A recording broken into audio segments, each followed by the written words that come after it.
Hello friends, मैं भुवनेश्वर वर्मा इस NLP series के वीडियो में आपका स्वागत करता हूं। आज हम देखेंगे पिलर्स इन एनएलपी।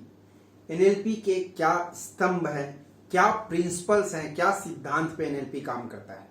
दोस्तों, अगर आपके लाइफ में जो डिजायर रिजल्ट आप चाहते हैं, जो इच्छित परिणाम आप चाहते हैं, लेकिन वो अगर नहीं मिल पा रहा है तो केवल दो चीजों पर ही आप डाउट कर सकते हैं।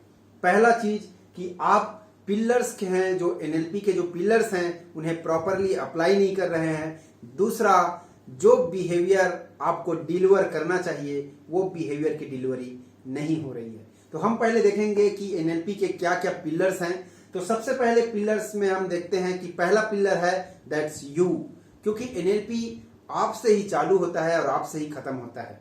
एनएलपी आप जब रेडी हैं, आप मानते हैं कि मैं रेडी हूं, आप एक लाइफ में गोल डिसाइड कर लेते हैं, आप एक आउटकम रखते हैं और आप इसे अप्लाई करने के लिए मन में एक प्री सपोजिशंस को बिठा लेते हैं, तब आप रेडी हो जाते हैं। तो that becomes you. First pillar is you. और दूसरा पिलर है आउटकम। दोस्तों, अगर लाइफ में आउटकम परिणाम अगर आप फिक्स नहीं किए हैं तो आप सोचिए कि आप जाना कहाँ चाहते हैं, पाना क्या चाहते हैं। अगर ये डिसाइड ही नहीं है तो कैसे आप वहां तक पाएंगे और कैसे आपकी बिहेवियर की डिलीवरी वहां तक जाएगी। अगर आप कहीं ट्रेन में जाना चाहते हैं, टिकट बाय करना चाहते हैं, लेकिन आपको पता ही नहीं है कि कहाँ जाना है, डेस्टिनेशन ही नहीं पता है, तो आप कैसे उस जगह के लिए अपने आप को रेडी करेंगे। तो दोस्तों, यही है कि अगर आप अपनी आउटकम को डिसाइड नहीं किए हैं, लाइफ में जाना क्या है, पाना क्या है, तो it is going to take lot of efforts and time. और ये चीजें कम होगी जब आप आउटकम आप डिसाइड करते हैं।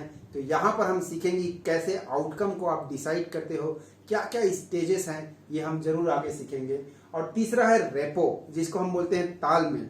बेशक तालमेल एक ऐसा ट्रस्ट का एनवायरनमेंट होता है जहां पर लोग आप पर विश्वास करते हैं। ये फ्रेंडशिप नहीं होता है। जब आप एक रेपो में होते हैं तो जो भी आउटकम के लिए आप अपने आप पे अप्लाई करते हैं या दूसरों पे अप्लाई करते हैं इस एनएलपी टेक्निक को, तो लोग आप पर बिलीव करते हैं।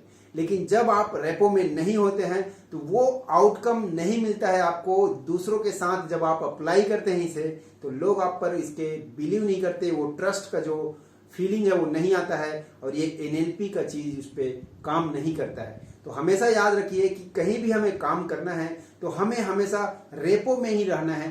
रेपो में पहले आइए, उनके साथ तालमेल बिठाइए, तब उसके ऊपर वे ये अप्लाई करेंगे तो काम करेगी। उसी तरह आपको अपने खुद के अंदर भी रेपो में रहना होगा। आपके बॉडी को माइंड के साथ रेपो में रहना होगा। आपकी जो डुअल पर्सनालिटी होती है, एक करने की नहीं करने की, वो दोनों एक ही रेपो में आना होगा। आपके अंदर सभी बॉडी की जो ऑर्गन्स है वो एक कॉन्ग्रुएंस में होनी चाहिए, तभी आप एक अच्छा हेल्थ और एक अच्छा माइंड और एक अच्छा एनर्जी को प्राप्त कर सकते हैं और एक अच्छी आउटकम अपने लाइफ में प्रोड्यूस कर सकते हैं। और आप अगर अच्छे रेपो में होंगे तो एक अच्छी एनर्जी आपकी बॉडी देगी और ये आपको दूसरों के साथ रेपो स्थापित करने के लिए बहुत ही मदद करेगी। और उसके बाद हम चौथा देखेंगे फीडबैक। जब भी हमें परिणाम हमारे लाइफ में अगर लगता है कि अच्छा नहीं मिल रहा है तो हम इसे फेल्यूर की तरह नहीं लेंगे, हम इसे फीडबैक या प्रतिक्रिया की लेंगे और हम इस फीडबैक को लेते हुए हम अपने हमारे एक्शन में चेंजेस लाएंगे और ये फीडबैक को लेकर हम देखेंगे कि आउटकम के हम कितने नियर हैं। और वैसे ही हम बात करेंगे पांचवा जो पिलर्स है वो है हमारी फ्लेक्सिबिलिटी। दोस्तों, फ्लेक्सिबिलिटी, वेल फ्लेक्सिबल इनफ होना बहुत ही इंपॉर्टेंट है कोई भी चीजों को प्राप्त करने के लिए। आप देखेंगे कि लाइफ में अधिकतर लोग फ्लेक्सिबल नहीं होते हैं और यही कारण है कि वो हर्ट होते हैं, यही कारण होते हैं कि वो बीमार होते हैं। दोस्तों, हमें कोई भी परिस्थिति के लिए अपने आप को चेंज होने के लिए फ्लेक्सिबल इनफ होना चाहिए और यही फ्लेक्सिबिलिटी में हम लचीलापन हम अपने अंदर लाने के लिए हम समझेंगे कैसे आप फ्लेक्सिबल बनेंगे, हम आगे बात करेंगे। और छठवा और लास्ट प्री सपोजिशंस है, ये है प्री सपोजिशंस, हमारा जो लास्ट पिलर है। और छठवा लास्ट पिलर है, ये हमारा प्री सपोजिशंस है। प्री सपोजिशंस जैसे कि हमने प्रीवियस क्लास में देखा है कि ये बहुत इंपॉर्टेंट है आपकी अनलिमिटेड बिलीफ को डेवलप करने के लिए। ये आपको फ्लेक्सिबिलिटी को भी जब अप्लाई करते हैं तो ये बहुत ही मदद करता है आपको फ्लेक्सिबल बनने के लिए। मान लीजिए आपको लगता है कि आप लाइफ में कोई सिचुएशन में स्टक हो गए हैं, फंस गए हैं और आपके पास कोई चॉइसेस नहीं है, तो आप उस प्रीसपोजिशंस को याद करिए कि map is not the territory. जैसे ही आप याद करेंगे तो आपको लगेगा कि आपके पास चॉइसेस हैं। आपको लगता है कि आप ये काम नहीं कर सकते हैं, तो आप उस प्रीसपोजिशंस को याद करिए कि one person can do something then you can also learn and do. अगर एक आदमी कर सकता है तो आप भी उसको सीख कर सकते हैं।